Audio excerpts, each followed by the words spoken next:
संजय के हाथ में गोली लगी थी। वो और अभिनव रात के अंधेरे में एक पतली सी गली में छुपे हुए थे। अच्छा बेटा, जल्दी बाहर आ जाओ। अभिनव, मेरी बात सुन बेटा, यहाँ से भाग जाओ। नहीं पापा, मैं आपको छोड़ के नहीं जाऊंगा। जिद मत कर अभिनव। बेटा देख, मैं तो अपनी जिंदगी जी चुका हूँ। अब जो भी करना है तुम्हें करना है, सब कुछ तुम्हें संभालना है। संजय ने कहा और अपनी उंगली में से एक सोने की अंगूठी निकालकर अभिनव को थमा दी। उस पर टी लिखा हुआ था। और एक बात हमेशा याद रखना, अपनी आखिरी सांस तक लड़ना है। Run tiger, run tiger run. और अपनी बंदूक लेकर उन लोगों का सामना करने के लिए गली से बाहर निकल गए। संजय जैसे ही अपनी गाड़ी के पास पहुंचे तो राणा ने संजय पर बंदूक तान दी। टाइगर! अभिनव चिल्लाया और अचानक से उसकी नींद खुल गई। पसीने में तरबतर अभिनव अपने बिस्तर पर उठकर बैठ गया और गहरी सांसें लेने लगा। 18 साल, पिछले 18 सालों से ये सपना इसी तरह से अभिनव को परेशान कर रहा था। अभिनव ने पहले अपनी उंगली में पहनी उस अंगूठी को देखा और फिर बाथरूम की तरफ बढ़ने लगा। 18 साल की उम्र में उसने अपना खर्च खुद उठाना शुरू कर दिया था। उसकी जिंदगी में बस एक ही खुशी थी, उसकी गर्लफ्रेंड वैभवी। जब भी वो वैभवी को देखता तो अपने सारे दुख भूल जाता था। और आज तो वैभवी का जन्मदिन था। कुछ देर के बाद जब वो वैभवी के घर के बाहर पहुंचा तो उसने देखा वहाँ काफी रंगीन लाइट्स जल रही थी और वहाँ से तेज म्यूजिक की आवाज आ रही थी। वैभवी, ये सब क्या है? ये कौन है वैभवी? देख नहीं रही है, डिलीवरी बॉय है। पर हम तो केक मंगवा चुके थे ना, फिर तूने ये पेस्ट्री क्यों मंगवाई? Babe, happy birthday babe.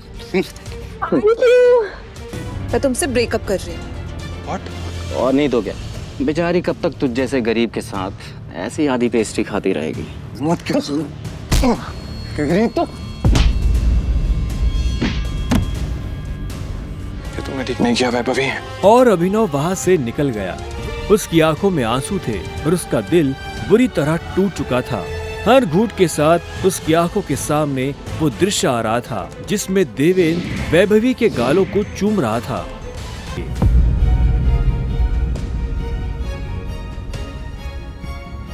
Sunny के आदमी अभिनव को उठाकर सीधा रूम नंबर 409 में घुस गए। इसके कपड़े उतारो और बेड पे लिटाओ उसको। कपड़े उतारो इसके। उन्होंने अभिनव को बहुत आहिस्ते से उस बिस्तर पर लेटा दिया। वहाँ पहले से सनी की बहन अनन्या सोई हुई थी। सुबह जब अभिनव ने करवट बदली तो उसका हाथ एक नरम हाथ से टकरा गया। अभिनव की नींद टूटी और उसने देखा कि वो एक अनजान लड़की के बगल में लेटा हुआ था।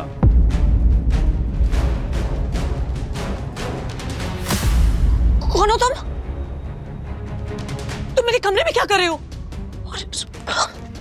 तुमने मेरे साथ क्या किया? वो भी इस हाल में? इससे पहले कि अभिनव सफाई देता, अनन्या और सनी के दादा हरदेवपाल सिंह कमरे में पहुंच चुके थे। उनके पहनावे से समझ आ रहा था कि वो बहुत अमीर आदमी थे। अनन्या को इस हाल में देख उनकी आंखें गुस्से में लाल हो गई थी। मुझे तुमसे ये उम्मीद नहीं थी। दादाजी, आप जैसा सोच रहे वैसा बिल्कुल नहीं है। अनन्या, तुम्हें अच्छे से नियम पता थे, फिर भी तुमने सारे नियम तोड़ दिए।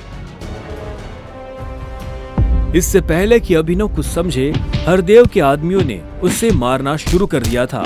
अभिनव हरदेव की उम्र का लिहाज कर रहा था, इसलिए उसने अपने आप को रोक लिया था।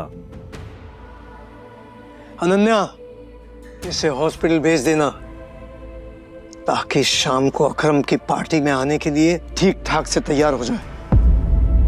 और याद रखना, मुझे शाम को अकरम की पार्टी में ये तुम्हारे साथ जरूर नजर आना चाहिए। अभिनव का अंदाजा सही था। अनन्या का घर काफी बड़ा था। वो एक अमीर परिवार की लड़की थी। जितना अभिनव महीने का कमाता था, उतने की अनन्या ने सैंडल्स पहनी हुई थी। अनन्या की आंखों में दिख रहा था कि वो अभिनव से कितनी नफरत करती थी। अभिनव भी पार्टी में इतने बड़े लोगों के बीच जाने से घबरा रहा था। जैसे ही अनन्या और अभिनव अंदर आए तो इतने में उसकी नजर देवेन से टकरा गई।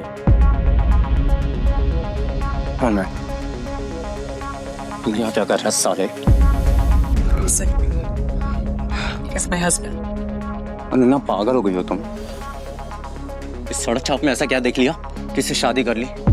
जुबान संभाल के बात कर, नहीं तो क्या कर लेगा तू? बोलना, क्या कर लेगा? क्या हो रहा है यहाँ?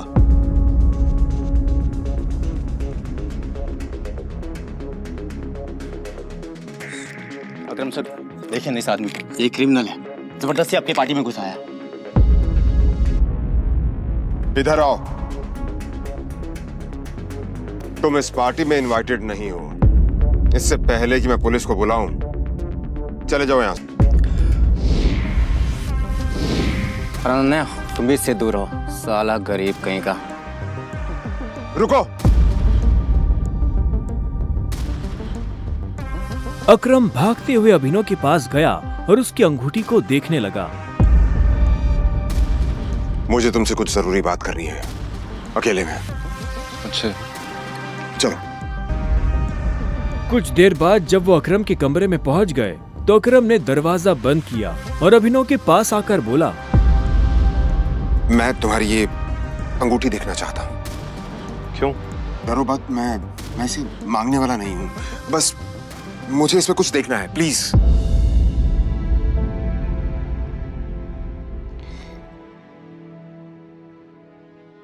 टाइगर?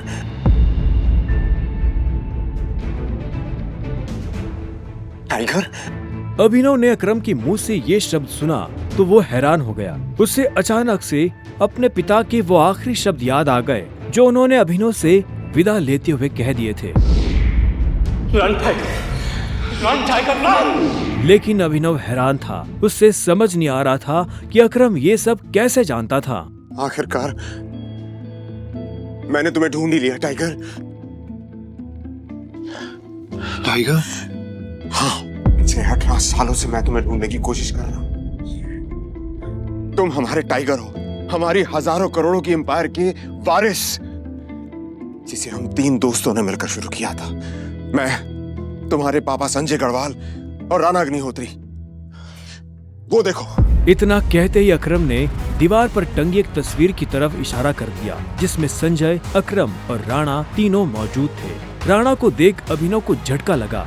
उसकी आंखों के सामने वो सपना फिर से हरा हो गया जो वो हर सुबह देखकर उठता था। उस रात अभिनव के पिता को जिस आदमी ने गोली मारी थी वो राणा था। आगे की कहानी जानने के लिए देखें अगला एपिसोड सिर्फ पॉकेट एफएम के यूट्यूब चैनल पर, और द रिटर्न ऑफ टाइगर के सारे एपिसोड्स को सुनने के लिए डिस्क्रिप्शन में दी लिंक से डाउनलोड करें पॉकेट एफएम ऐप।